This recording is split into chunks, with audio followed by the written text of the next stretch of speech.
زبان ہے جو گالی دیتی ہے۔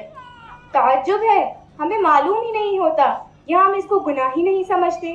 غیبت بھی ایک ایسا ہی گناہ ہے جس میں ہر کوئی ملوث ہے، مرد ہو یا عورت، جوان ہو یا بوڑھا، عالم ہو یا جاہل۔ اسی لیے آپ حضرات کے سامنے غیبت پر ایک ڈرامہ پیش کرنے جا رہے ہیں۔ اس ڈرامے کے کردار ہیں رقیہ، ساس جمیلہ بی، ساس کی پڑوسن سہیلی سریہ، بہو سمیہ، بہو کی پڑوسن سہیلی نجمہ۔ آپ سب لوگ سے گزارش ہے کہ آپ اس ڈرامے کو غور سے دیکھیں اور اس گناہ سے بچنے کی کوشش کریں، انشاءاللہ۔ السلام علیکم۔ وعلیکم السلام، بہت دن ہو گئے، ملاقات نہیں ہوئی، بیٹھو۔ یہ بہن کون ہے؟ میری مہمان بہن ہے، ممبئی سے آئی ہے اور دین کے بارے میں بہت اچھی معلومات رکھتی ہے۔ ارے میں نے تو باتوں میں خیریت ہی پوچھنا بھول گئی۔ خیریت سے ہیں؟ کہاں کی خیریت، جی رہی ہوں، جیسے تیسے کر کے وقت پورا کر کے دنیا سے جانا ہے۔ ارے آپا جان، اللہ نے آپ کو کیا کم کیا ہے؟ شاد و آباد گھر دیا ہے اور بیٹے کے لیے اچھی نوکری ہے اور چاند جیسے خدمت گزار بہو ہے، اور کیا چاہیے؟ خاموش رہو، میرا منہ نہ کھلواؤ۔ کیسا بیٹا، کیسی بہو، ان کو تو بوڑھے لوگوں کی ضرورت کا احساس ہی نہیں ہے کہ کس حال میں ہے، طبیعت کیسی ہے، کیا کھا رہے ہیں، کسی کو فکر نہیں۔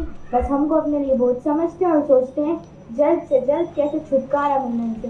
اور بہو رانی کا تو پوچھو نہ کچھ، نوابزادی کی صبح 9 بجے ہوتی ہے، نہ گھر کی صفائی، نہ ناشتہ، نہ چائے، یہ ساری باتیں گھر کے بڑوں کی سکھانے سے آتی ہیں۔ لگتا ہے اس کو کچھ بھی سکھایا نہیں گیا۔ اور کیا بتاؤں بہن، جب اپنے مائکے کا کوئی گھر آ جاتا تو ان کی دیکھ بھال میں بچھی جاتی، اور جب ہمارا کوئی آ جاتا تو کچھ بھی پرواہ نہیں، نہ دینے کی ہاتھاں بڑھتے، نہ بنانے کے پیرا اٹھتے، ناٹک شروع ہو جاتا، کبھی سر میں درد، کبھی پیٹ میں درد، کبھی یہاں درد، کبھی وہاں درد، طبیعت ٹھیک نہیں ہے۔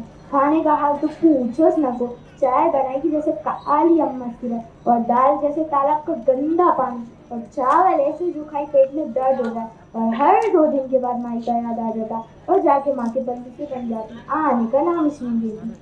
ارے آپا جان، آپ کی بہو اتنا سب کرتی، آپ کچھ بولتی کیوں نہیں؟ دیکھ بہن، میں بولتے بولتے تنگ آ چکی ہوں، اب کچھ بولنا مشکل ہو گیا ہے۔ کچھ بولے تو ہماری شہزادی کے پیشانی کے پر بل پڑنے لگتے، اس لیے مجھے خود پی کے خاموش رہنا پڑتا۔ ارے سریہ، میں تو تمہیں چائے پلانا ہی بھول گئی، چلو سیٹ ہاؤس میں بیٹھ کے چائے پیتے ہیں۔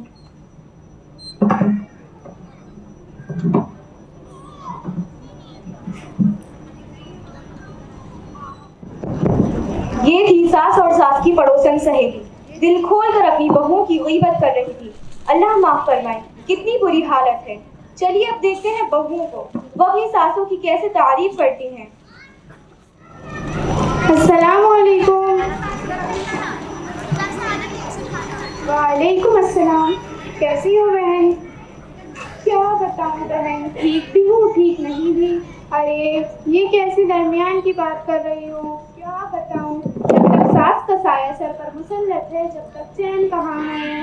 سمیہ، تم کتنی خوش قسمت ہو، تمہارے سر پر ساس کا سایہ ہے۔ نجمہ، کیا خوش قسمتی کے رٹ لگا رکھی ہو، بھلا وہ بھی کیسے چین سے رہ سکتی ہے جس کی میری جیسی ساس ہو۔ ایک بات پوچھوں؟ ہاں پوچھو۔ اور ان کی تاریخ میں سب سے خوش قسمتی عورت کون ہے، تمہیں معلوم؟ نہیں۔ وہ سارے انسانوں کی ماں حضرت حوا علیہ السلام ہے۔ وہ کیوں؟ کیونکہ ان کی کوئی ساس اور نند نہیں تھی۔ تم اپنی ساس سے اتنی پریشان کیوں ہو؟ وہ ساس نہیں، پریشانیوں کا گھر ہے، جب دیکھو نقشہ مسلط رہتی۔ میں کھانا کھاؤں تو پریشانی، میں اٹھوں تو پریشانی، میں بیٹھوں تو پریشانی، میں سوؤں تو پریشانی، میں کچھ بولوں تو غصہ، میں کچھ نہ بولوں تو ناراض، میرے ہر کام میں نکتہ چینی، ہمت افزائی کہ اب بول کر بھی نہ سنو۔ اب تم ہی بتاؤ میں اس کو اور کیا نام دے سکتی ہوں؟ میرا حال چھوڑو، تم اپنا سناؤ۔ کیا بتاؤں، مجھے تو ذرہ بھی چین نہیں۔ میری طلاق شدہ ننند ہے، دن اور رات میرا سر پکا رکھا ہے، میں تو باندھی بن گئی ہوں، اس کی بھی خدمت کروں اور اس کے بچوں کی بھی، اور نخرے الگ، یہ اچھا نہیں وہ اچھا نہیں، ہر وقت تانے سننے کو ملتے ہیں، ڈبل کھانا بنانا پڑتا